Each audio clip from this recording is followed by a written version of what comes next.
where we took two EvoGrip vices, the same size as this, with a double grip jaw set. We put an 860-pound piece of steel on it, right? Okay. But the 860-pound piece of steel had a little corner break, so we're only using that top jaw set. That's it, not the bottom one. We had one clamp here and one clamp there, two vices. And we rolled that part over on its side and shell milled out here. Get out! Yeah. Dave, we're at a partner event today that you guys put on, which thank you guys for making this happen. People have been loving it, but there's a machine over there running a part, okay? Yep. As a machinist, watching that part run, I want to stand there with my hand over the E-stop. But all of these people are just standing around and letting the thing rip, and you can hear it. Why are they so calm? It's all because of the clamping force and performance of our new vise, our new EvoGrip vise. That piece of 4140 steel, it's got a big overhang on it. We do a nice big drill through way out on the overhang, and that vise just holds that part right in position perfectly. But they're so calm, man. Oh yeah, they can be with the EvoGrip vise. It's the clamping force on this thing, 75 kilonewtons. It's going to hold that part in there real nice and tight, even with the overhang and the aggressive drills that we're going to do in it. That's crazy. So I love that they have that comfort. Clearly it's working. I mean, yeah. The machine tool we have it on is not a cheap machine tool. No. So what about this vise? You're talking about clamping force. What kind of clamping force do you get out of this vise? This then? one's a 75 kilonewtons. Okay. We have a smaller size. This is the 200 wide, 120 wide by 200 long. Yeah. The 200 long comes in 325 and 400. The smaller vices, the smallest one's 70 millimeter wide. That goes to 25 kilonewtons. The medium vise is 100 wide. That goes to 50 kilonewtons. So we've got a massive range of kilonewton force Right. based on the size of the white vise that you're putting into it. What about, what's going on with the step here? The step, okay, this is a double grip jaw set, so it's got two levels of gripping on it. It's 5 millimeters tall. We also, on the smaller vices, they're about 2.5 to 3 millimeters tall. We also have a single grip vise as well, jaw vise, and that's just a single grip, so it's one elevation of the grip surface. Okay, well, and another thing, look, we're talking about the vise and the holding force, which is fantastic. Now I'm clear why they're so calm. But what about holding it to the table then? Because that's the other thing, the vise can move on the table. Oh, sure. Some other vise suppliers, you can't put the vise to the table, you need a 0 point. Our vise has a bolt pattern on the bottom. You can go in line down a T-slot, or you can there's another bolt pattern you have, I think it's depending on the size of the vise, there's 4-hole pattern that's underneath that as well. Okay, so the place that it's sitting on there, right there, Yep.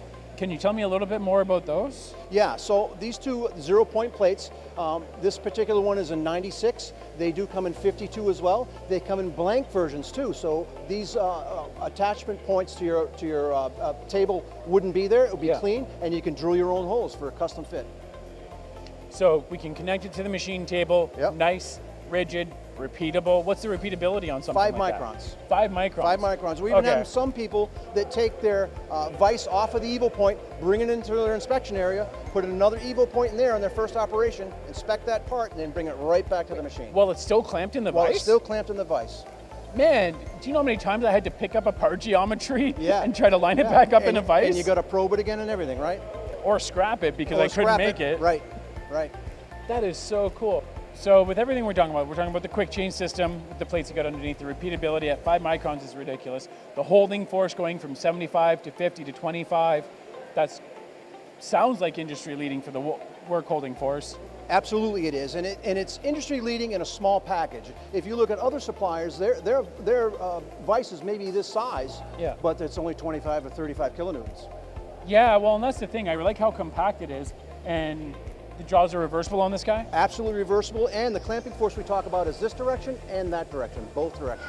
Oh, really? Oh, sure. Because I've looked at some vices and they advertise this 35 kilonewtons, right?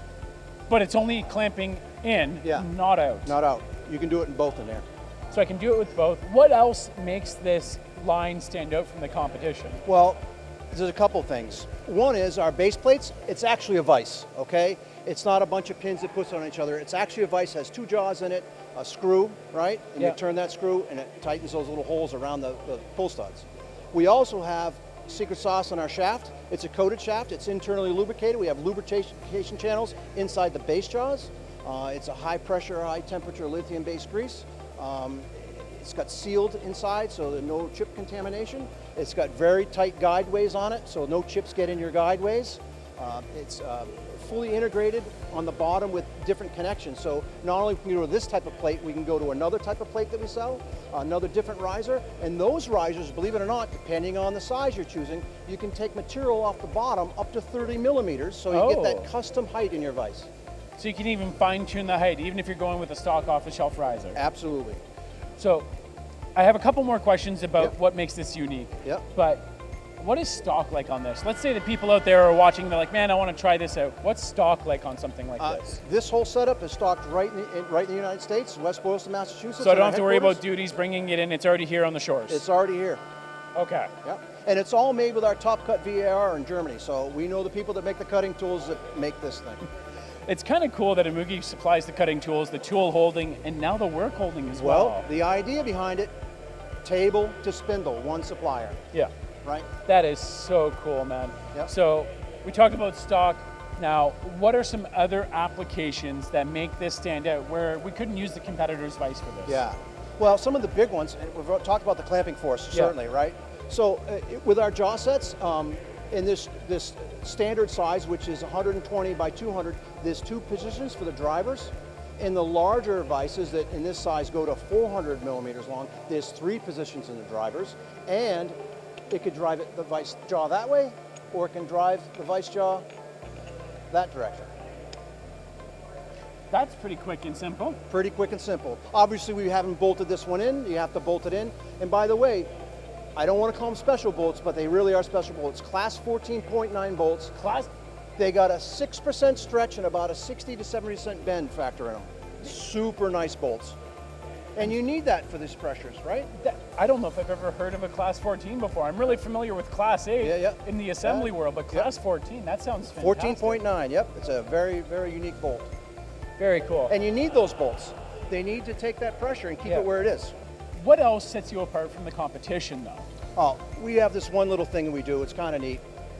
When you have a large part, right, and you have another vise over here, you can take the jaw off, right, and you use that one jaw on this side and one jaw on that side. You can use a connector with it, but if you're doing a very large part, maybe an arched part, right, have an angle with it, when you bolt these vices or base plate to your machine, you're kind of forcing that workpiece to be where the vise is. Yeah. So we have a little trick where we have one vise set up like this, where you would clamp the part. The remaining vices in the arc, you would remove the saddle, okay? The saddle has a special bolt pattern on it. The shaft has a special pattern. So when you go to reassemble it, you can't do it backwards. That's always nice to know. That's always nice. But when you take that shaft out of there, these base jaws and the shaft itself will slide back and forth. But when you tighten the vise, it'll lock into these T-ways in here. Yeah. So you have the one vise that's solid, and the remaining vices will have that shaft float. And what that gets you, it gets the vise to where the workpiece is.